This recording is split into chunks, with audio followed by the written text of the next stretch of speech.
هنعمل احلى واسرع صينيه جلاش، مش هتاخد منك لا وقت ولا مجهود ولا وقفه في المطبخ. هنعملها بطريقه سهله جدا، هتاخد منك 5 دقايق بس. وطبعا الطريقه دي هتنفع معاكي لو عندك مثلا لفه جلاش قديمه ومش عارفه تعمليها ازاي. مش هتاخد وقت، يعني مش هتعملي طبقات وتقفي بقى تهبطي في رصها. هنحضر الحشوة بتاعتنا. هنجيب بولة فاضية وهنحط فيها 3 قطع من الجبنة القريش. طبعا اي جبنة متوفرة عندك ممكن تحطيها. ههرس الجبنة كده بالشوكة. وبعد كده هنزل عليها بنص كوباية من الزيتون الاسود. طبعا لو عندك زيتون اخضر، اي حاجة انت حابة تحطيها اختياري، مفيش اي مشكلة. وبعد كده هحط حزمة صغيرة من السبانخ، طبعا ممكن تبدليها بالبقدونس. يعني الوصفة ديت يعني ممكن تنوعي في الحشوة اللي انت عايزاها. ممكن تحطي جبنة رومي، ممكن تحطي عليها زيتون، ممكن تحطي فلفل اخضر، فلفل الوان، اي حاجة انت حباها. ممكن تحطي جبنة موتزاريلا، ميكس جبن، اي حاجة انت حباها. بعد كده هقلب الحشوة بتاعتي. وبعد كده طبعا هحط لها الاضافات بتاعتها.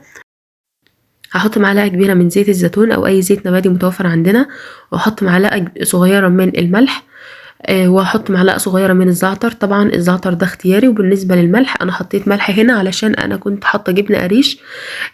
وطبعا الجبنة القريش مش بيبقى فيها ملح. طبعا انت ممكن تبدليها باي حاجة تانية. يعني الجبنة اللي تحبيها، يعني لو هي جبنة حادقة مش هتحطي فيها ملح خالص. هعمل بقى التشريبة. هحط في بولة صغيرة كده عندي، هحط بيضة واحط عليها رشة من الفلفل الاسود علشان ريحة الزفارة. وبعد ما اخفق البيضة هحط عليها كوباية من الحليب، هخفقهم كمان مع بعض. بعد كده هجيب طاسة فاضية واحط فيها معلقتين كبار من السمنة البلدي او المتوفر عندنا.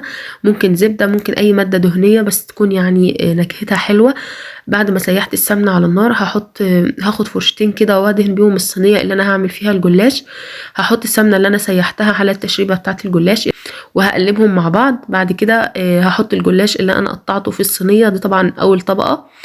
الطريقة دي سهلة جدا لو انت مش حابة ان انت تقفي وتعملي طبقات وتتعبي في رص الجلاش، فهي سهلة جدا وهتوفر معاكي وقت ومجهود. هاخد كده شوية من التشريبة اللي انا عملتهم وهعملهم على الجلاش، هحطهم على الجلاش. هحط الحشوة بتاعتي. طبعا الحشوة دي زي ما قلنا احنا ممكن ننوع فيها بأي شكل من الأشكال.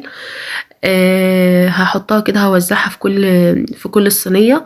وبعد كده هحط باقي الجلاش اللي عندي. طبعا انت ممكن تحطي جبنه رومي، جبنه موتزاريلا، اي نوع جبنه انت حباه. ممكن تحطي لانشون، ممكن تحطي عليه مثلا فلفل اخضر، طماطم، اي حاجه انت حباها. بعد كده هحط طبقه الجلاش التانية وهحط عليها باقي صوص التشريبه. طبعا انت ممكن تحطي برضو هنا على الوش جبنه موتزاريلا، تحطي اي حاجه انت حباها. فيعني وصفه الجلاش دي بينفع معاها اي حاجه. ودي شكلها بعد ما طلعت من الفرن، شايفين شكلها كان تحفة جدا وطعمها كان حلو جدا. ممكن تنفع وجبة عشاء، ممكن تنفع وجبة غدا، يعني اللي تحبوه.